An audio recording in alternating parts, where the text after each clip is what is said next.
Bismillahirrahmanirrahim. Alhamdulillahirabbil alamin. Wassalatu wassalamu ala al-mab'uts rahmatan lil alamin, nabiyyina Muhammadin wa ala alihi wa sahbihi wa man tabi'ahum bi ihsanin ila yaumiddin. Amma ba'd. Alhamdulillah, kita masih melanjutkan pelajaran kita. Masih dalam baca kitab Syarhul Waraqat lil Juwaini rahimahullah. Masih dalam fi usulul fiqh karya Fadilatul Syekh Abdullah bin Shalih Al-Fauzan hafizahullah. Dan kemarin kita sudah masuk ke dalam pembahasan tentang at-ta'arud bainal adillah. Pertentangan di antara dalil. Bagaimana jika ada dua dalil yang saling bertentangan. Dan kemarin kita sudah mengambil pembahasannya secara global dan juga kita telah merinci ya satu persatu dari bentuk-bentuknya. Dan kemarin kita sudah mengambil bentuk yang pertama, yaitu bagaimana apabila dua dalil yang bertentangan kedua-duanya umum. Maka jalan keluarnya sebagai kesimpulan ada tiga. Yang pertama, kalau mungkin dijamak maka dijamak. Karena kaidahnya jam'u ad-dalilain aula min ihmali ahadihima. Dan contohnya hadis tentang ya al-ihab, kulit dari hewan atau kulit dari hewan yang telah disamak dan yang belum disamak. Kemudian yang kedua, kalau tidak mungkin untuk dijamak maka kita lihat apakah mungkin untuk dinasakh dengan melihat tarikh antara keduanya. Kalau ada yang pertama dan ada yang terakhir, maka yang terakhir menghapus yang pertama. Dan kalau tarikh tidak dihapus, maka jalan yang terakhir adalah tawakuf. Dan yang tawakuf yang diinginkan di sini adalah tarjih. Karena tawakuf yang diinginkan itu tawakuf sampai adanya dalil yang merojihkannya. Tsumma qala hafizahullahu ta'ala, وأما الحالة الثانية من أحوال التعارض فهي أن يكون بين دليلين خاصين كما تقدم وللخروج من التعارض طرق. Bentuk yang kedua dari bentuk-bentuk ta'arud kata beliau, yaitu apabila ada dua dalil yang kedua-duanya khusus sebagaimana yang telah berlalu, ai fil matan walil khuruj min at-ta'arud turuqun, dan untuk jalan keluar dari ta'arud yang ini. Ya, alnya di sini ahdiyah, menunjukkan bahwa ta'arud yang diinginkan ya ta'arud yang kedua ini. Ada beberapa jalan. Al-awwal, jalan yang pertama, al-jam'u kama taqaddam, sama dengan sebelumnya. Iya. Yang pertama harus kita jamak terlebih dahulu. Wa misaluhu, dan contohnya hadits Jabirin fi sifati hajjatin Nabi sallallahu alaihi wasallam. Contohnya hadits Jabir iya yang menjelaskan tentang sifat haji Nabi alaihi salatu wassalam. Annahu sallallahu alaihi wasallam, bahwasanya beliau alaihi salatu wassalam salat dhuhra yauman nahri di Makkah, pernah salat duhur di Mekah pada hari an-nahar. Wa hadits Ibnu Umar radhiyallahu taala anhuma annahu sallallahu sallaha bi Mina. Adapun dalam hadits yang lainnya yaitu hadits Ibnu Umar radhiyallahu taala anhuma dijelaskan bahwa Nabi alaihi salatu wassalam salat duhur di Mina. Bertentangan tidak? Jelas bertentangan. Hadits Jabir mengatakan Nabi sholat duhur di Makkah. Hadits Umar mengatakan Nabi sholat duhur di Mina. Qala an-Nawawi rahimahullah, al-Imam an-Nawawi rahimahullah berkata, wa wajhul jam'i bainahuma annahu sallallahu alaihi wasallam tawafa lil ifadati qabla az-zawal, thumma shalla dhuhra bi Makkah fi awwal waqtiha. ثم رجع إلى منى فصلى بها الظهر مرة أخرى بأصحابه حين سألوه ذلك. Kata An-Nawawi rahimahullah, dan jalan atau cara menjamak antara dua dalil yang di atas hadits Jabir dan Ibnu Umar, kita katakan bahwasanya Nabi alaihi salatu wassalam pada waktu itu beliau tawaf ifadah itu sebelum zawal, sebelum matahari tergelincir. Paham ini? Sebelum masuk waktu duhur, karena zawal yang diinginkan di sini ya waktu duhur. Waktu duhur itu masuk di waktu zawal. Tsumma shalla dhuhra, kemudian setelah itu beliau mendirikan salat duhur di Makkah. Di Makkah tentunya karena beliau sedang tawaf fi awwali waqtiha, ya di awal waktu pada waktu itu. Tsumma, kemudian setelah itu raja'ah ila Mina, beliau kembali ke Mina, fa shalla biha dhuhra marratan ukhra bi ashabihi. Kemudian beliau kembali mendirikan salat duhur yang kedua kalinya dengan para sahabatnya. Hina sa'aluhu dzalika, tatkala mereka meminta Nabi alaihi salatu wassalam untuk mendirikan salat bersama mereka. Paham ini? Ini jamaknya. Asani, yang kedua, ini tinggal dibaca ya. Fa illam yumkinul jam'u fasani nasikhun in ulimat tarikh, kalau tidak mungkin untuk dijamak antara kedua dalil, maka dalil yang kedua dipastikan menghapus, ya, menghapus dalil yang pertama tentunya, in ulimat tarikh. Dengan syarat, sama syaratnya, kalau diketahui tarikhnya. Wa misaluhu qauluhu ta'ala ya ayyuhan nabiyyu inna ahlalna laka azwajaka allati ataita ujurahunna. Firman Allah Subhanahu wa taala, wahai nabi, yang diinginkan dengannya siapa?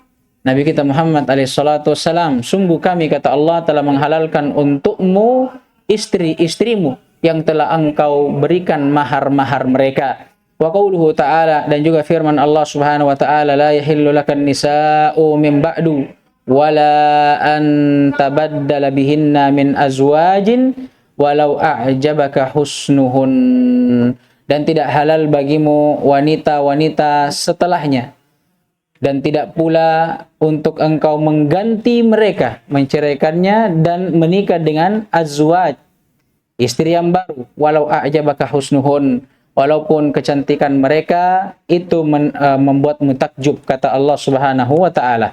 Fatsaniyatu nasikhatun lil ula, maka ayat yang kedua menghapus hukum yang pertama.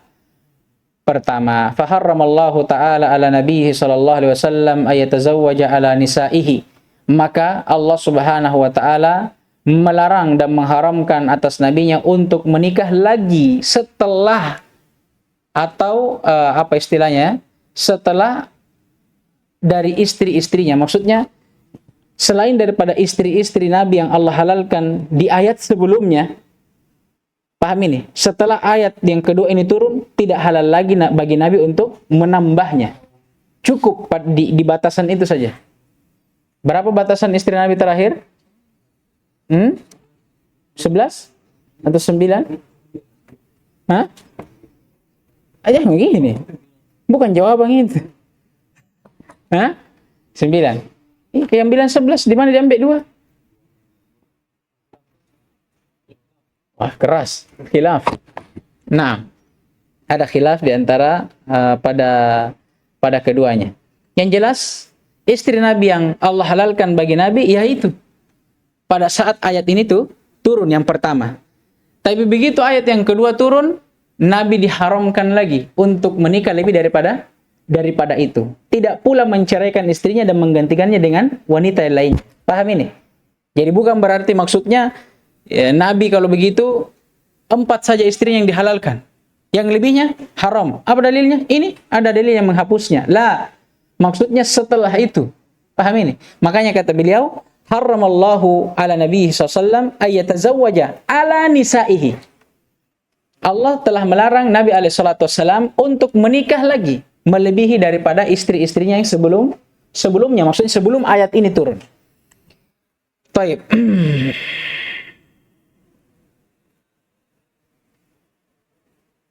Baik, ini pendapat ya, sebagian dari para ulama. Pendapat sebagian dari para ulama. Wa illa, sebagian ulama yang lainnya ada yang mengatakan alal aks, kebalikannya.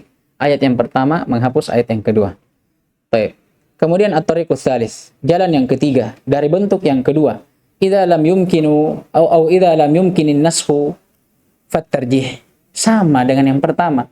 Kalau tidak mungkin untuk dinasakh, maka jalan keluarnya ditarjih. Apa tarjih kemarin artinya?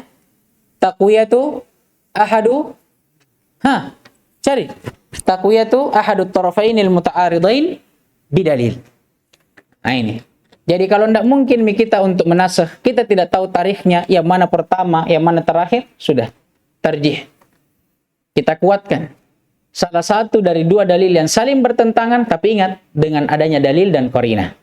Kemudian kata beliau, wa misaluhu haditsu Maimunata radhiyallahu taala anha anna Nabiy sallallahu alaihi wasallam tazawwajaha wa huwa halalun, wa haditsu Ibnu Abbas radhiyallahu taala anhuma anna Nabiy sallallahu alaihi wasallam tazawwajaha wa huwa muhrim. Contohnya adalah hadits Maimunah radhiyallahu taala anha, bahwasanya Nabi alaihi salatu wasallam menikahinya dalam keadaan beliau halal, yakni dalam keadaan Nabi sedang dalam keadaan halal, maksudnya ghairu ihram, karena di waktu itu di waktu haji. Wa hadits Ibn Abbas radhiyallahu taala anhuma, Ini bertentangan dengan hadits Ibn Abbas radhiyallahu taala anhuma. Karena dikatakan dalam hadits Ibn Abbas bahwasanya Nabi alaihi salatu wassalam menikahi siapa? Maimunah dalam keadaan beliau muhrim, maksudnya sedang ihram. Taib. Fayara jam'un min ahli ilmi tarjiha al-awwali lima ya'ti. Sebagian dari ahlul ilm, para ulama, memandang akan rojihnya pendapat yang pertama. Pendapat siapa? Atau hadis siapa? Hadis Maimunah yang mengatakan bahwa Nabi alaihissalam menikahinya dalam keadaan halal. Kenapa? Dengan beberapa sebab diantaranya. Yang pertama, anna Maimunah sahibatul qissah. Ini yang paling jelas. Karena Maimunah adalah sahibul qissah. Dia yang langsung, apa istilahnya? Apa bahasanya bagusnya? Bukan, merasakan terlalu umum. Apa bahasanya bagus?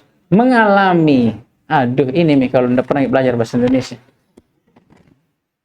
Sama orang Arab. Orang Arab bilang, untuk apa belajar bahasa Arab? Kita ini orang Arab. Betul. Tapi bahasa Arab sekarang ini sudah tidak murni lagi. Ya kan? Bersamaan dengan lahjanya. Orang bilang air di sana harusnya jadi moya. Jadi mai moya. Ini baru mereka bilang tidak usah belajar bahasa Arab.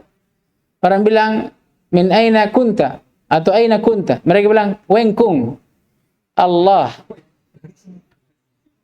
Sama orang Indonesia. Untuk apa belajar bahasa Indonesia? Kita ini orang Indonesia. Subhanallah. Kadang seperti itu ya. Taib. Karena Maimunah, kata para ulama, sahibul qissah. Wala syakka anna sahibul qissati adra bima jara lahu fi nafsihi min ghairihi. Dan tidak diragukan lagi, namanya orang yang mengalami suatu kejadian itu lebih tahu terhadap kejadian tersebut yang terjadi pada dirinya daripada orang yang lain. Makanya ada seorang ahlul hikmah yang pernah berkata, sahibul bait adra bima fi. Ya, tuan rumah itu jauh lebih tahu terhadap apa yang berada dalam rumahnya.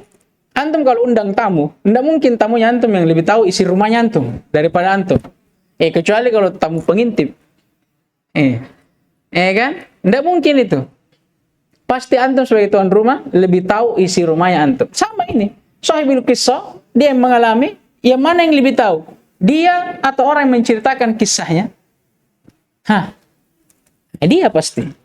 Wa min qawaidit tarjihi anna khabar sahibil waqi'ati al-marwiyati muqaddamun ala khabari ghairihi. Ini kaidah garis bawahi. Dan di antara kaidah dalam mentarjih sesuatu, anna khabar sahibil waqi'ati al-marwiyah, bahwasanya khabar yang datang dari orang yang langsung mengalami kejadian yang diriwayatkan tersebut, itu muqaddam, lebih dikedepankan ala khabari ghairihi daripada khabar yang datang dari selainnya.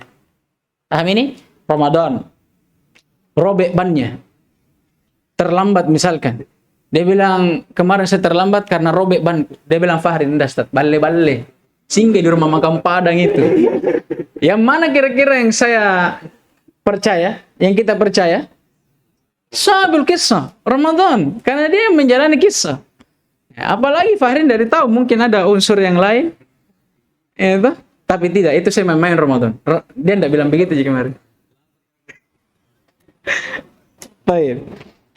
Kemudian kata beliau, li'annahu a'rafu bil hali min ghairihi, karena dia yang paling tahu tentang keadaannya daripada orang lain. Yang kedua, li'anna hadithaha muayyadun bi hadithi Abi Rafi'in radhiyallahu taala anhu anna Nabi sallallahu alaihi wasallam tazawwajaha wa huwa halal. Yang kedua, kenapa dikedepankan hadits Maimunah selain daripada Maimunah perawi hadits ini adalah sahibul qissah? Hadits ini juga dikuatkan dengan hadits yang lainnya, yaitu hadits Abu Rafi' radhiyallahu taala anhu, bahwasanya Nabi alaihi salatu wasallam menikahinya, yakni Maimunah, dalam keadaan beliau halal. Qala, dan Abu Rafi' sang rawi berkata, wa kuntur rasula bainahuma, dan dahulu aku adalah seorang rasul antara keduanya. Rasul, kata para ulama, al-khatib, yang menikahkan, atau bukan yang menikahkan, apa istilahnya, penyambungnya, perantaranya. Ini kalau kita bilang apa sekarang? Ada deh, Masya Allah, keras tendangannya. Baik, kemudian kata beliau, fa Abu Rafi' radhiyallahu ta'ala anhu huwa rasuluhu ilaiha yakhtubuha alaihi fahuwa mubashirun lil waqi'ati.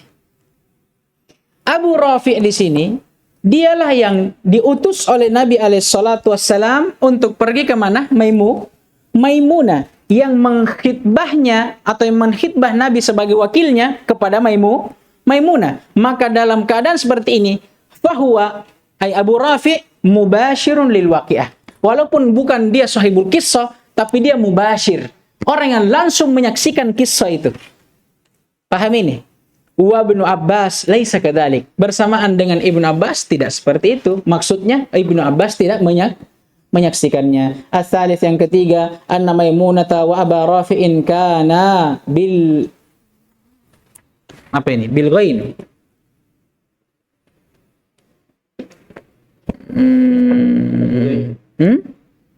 Bil ghain ya?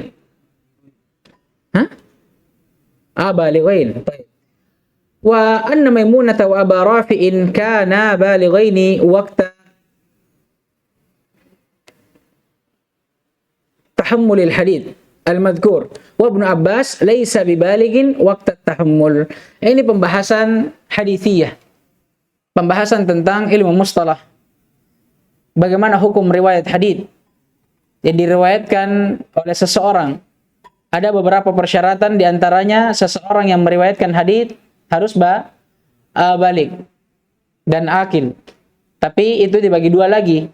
Dari sisi mana? Apakah dari sisi tahammulnya atau ada dari sisi dia mengambil atau dari sisi dia menyampaikannya. Kesimpulannya kata para ulama, kalau dari sisi ada, tidak ada yang menghalangi keadaan seorang rawi itu apakah dia balik atau tidak, apakah dia muslim atau kafir. Paham ini? Yang jelas dalam dia tahammul, dia dalam keadaan balik. Afwan ya, perlu dimurajaah lagi. Kata beliau, Maimunah dan Abu Rafi', dua-duanya di kala itu, pada waktu dia tahammul, maksudnya tahammul itu mengambil hadits yang disebutkan, dia dalam keadaan balik. Bersamaan dengan Ibnu Abbas, pada saat dia menukil hadits ini, dia dalam keadaan belum balik. Wa indal usuliyin, dan di sisi para ulama usul. Kenapa dikatakan indal usuliyin? Ya karena berbeda pendapat antara mereka dengan ulama hadith. Tarjihu khabarir rawil